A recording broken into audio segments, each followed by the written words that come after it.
Olá pessoal, voltamos a falar de antropologia. Bom, ainda no século XIX, a antropologia ela dá um salto de qualidade. Então ela começa aos poucos se afastar da questão ideológica e passa a se tornar um campo de estudo das ciências sociais cada vez mais prestigiado. Ainda há os críticos, da antropologia, dizendo que ela não só ainda serve a interesses políticos, mas ela não se debruça sobre as questões das contradições internas de cada povo. Essas críticas, em geral, são feitas por autores de correntes mais marxistas. Mas o que a gente vê aqui é que a antropologia, ela aos poucos abandona o evolucionismo como base de pensamento e se torna o que nós chamamos de antropologia funcionalista. O grande representante dessa escola vai ser o Bronisław Manilowski. O Manilowski, quando desenvolve a antropologia funcionalista, ele está interessado no funcionamento das diversas sociedades.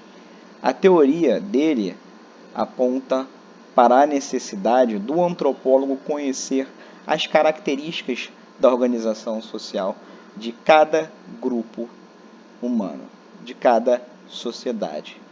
Para ele, todos os comportamentos, todas as instituições, todas as formas de organização de cada sociedade têm como objetivo garantir o seu funcionamento, o seu bom funcionamento, a manutenção da coesão social do grupo unido.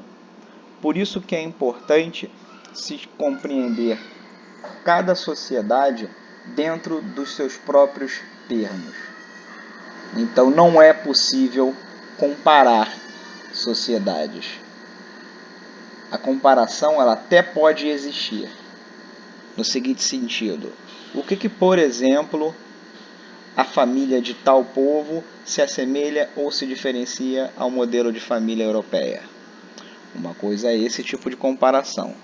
A outra coisa é dizer que as diferenças entre as diversas culturas significa superioridade ou inferioridade. Uma sociedade, uma cultura mais complexa não é necessariamente superior a uma sociedade ou a uma cultura menos complexa. Com isso, a antropologia se abre para a questão do relativismo, ou seja, é necessário relativizar o ponto de vista.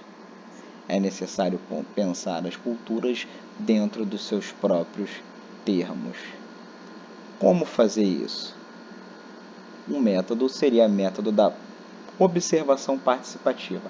Ao contrário dos antropólogos evolucionistas, que eram antropólogos de gabinete, o Manilowski ele vai apontar para a necessidade do antropólogo conviver com um grupo de estudo.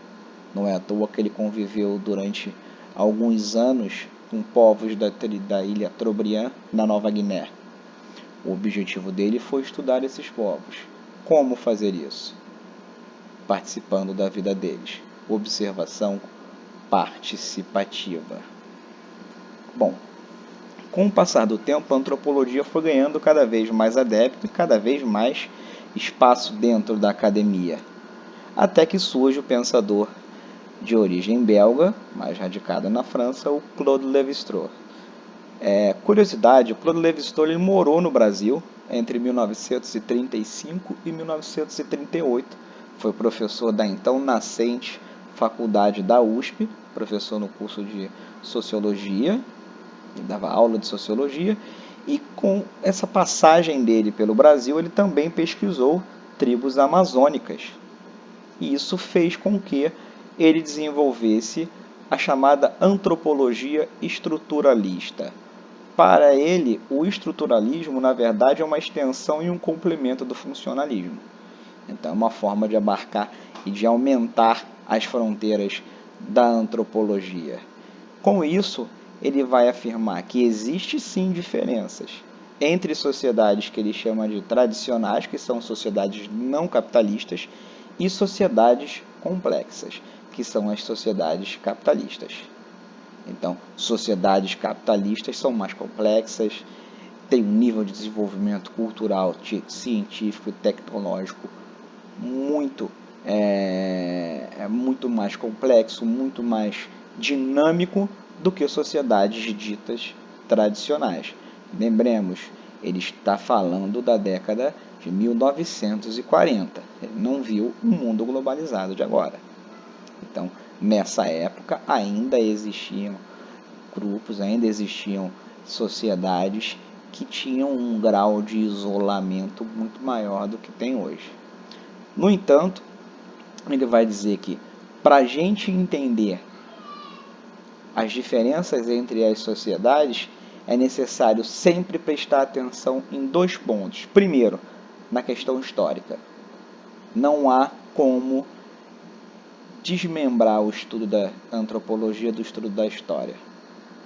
Então, ele aponta para a necessidade do estudo histórico, para a gente entender os estágios de desenvolvimento de cada grupo. Esse é o ponto 1. Ponto 2. Como cada grupo se relaciona com o meio ambiente, com o meio natural que o circunda. Então, as sociedades tradicionais, em geral, têm uma relação mais harmônica, menos complexa com o meio ambiente. Então, o meio ambiente fornece, geralmente em abundância, o que é necessário para a sua sobrevivência. Isso faz com que essas mesmas sociedades dependam menos do desenvolvimento tecnológico. As sociedades que dependem menos de desenvolvimento tecnológico tendem a ser menos complexas. E aí é outra pista para a gente entender o que ele chama de estruturação de uma sociedade. É necessário entender como essa sociedade se relaciona com o meio ambiente, como ela depende dos recursos naturais e quais são os instrumentos de trabalho que ela necessita para poder extrair do meio ambiente aquilo que é necessário para a sua sobrevivência. Assim como os funcionalistas, o Claude Lévi-Strauss ele também nega a hierarquização das culturas. Afirma sim a diferença, mas nega a superioridade. Bom, por fim a gente vê que no mundo globalizado, a antropologia ela não perdeu a sua relevância. Ainda que hoje os grupos com pouco contato com o mundo globalizado estejam diminuindo, a antropologia continua sendo importante para a gente entender não só a diversidade desses chamados povos tradicionais, que ainda existem, mas também para entender a diversidade cultural dentro das chamadas sociedades multiculturais. Pensem, por exemplo, as grandes metrópoles hoje são metrópoles multiculturais. Países da Europa são países multiculturais. Existem muitos comportamentos que se assemelham, mas também existem muitos traços culturais específicos. Aí reside o poder da antropologia, que continua sendo uma ciência da alteridade, do enxergar o outro. Com isso, terminamos aqui a antropologia.